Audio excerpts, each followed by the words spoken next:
vamos fazer uma fogueira no Minecraft Plot de 0.12, né, galera?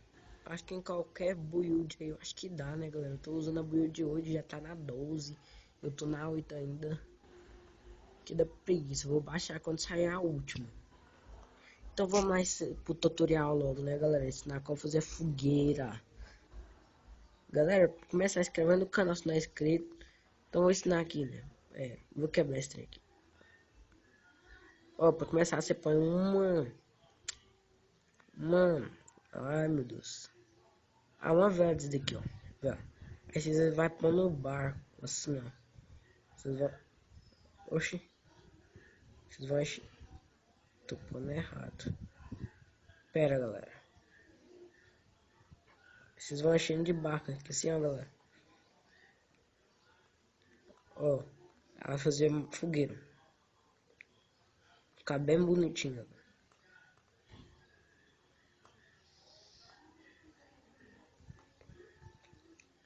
Eu acho que já tá bom, né, galera? Dá pra você pôr grama lá embaixo também. Já tá bom, ficou pequenininho. Olha, é tipo meio que um bug, tá, galera? Aí vocês põem suas cadeirinhas aqui do jeito que vocês quiserem, ó. Cadê as cadeiras?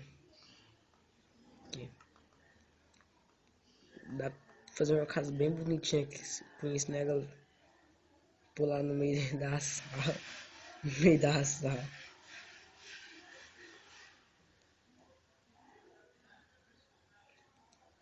Aí vocês decoram do jeito que vocês quiserem aí, galera. Aí, galera. Ficou assim. Ficou legal, né?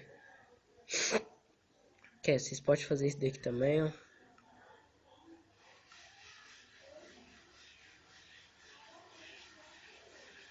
Ficar mais bonitinho ainda.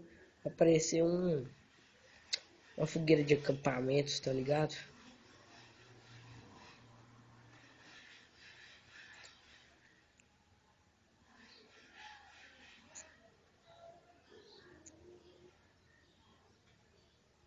Eu tô quebrando meus barquinhos.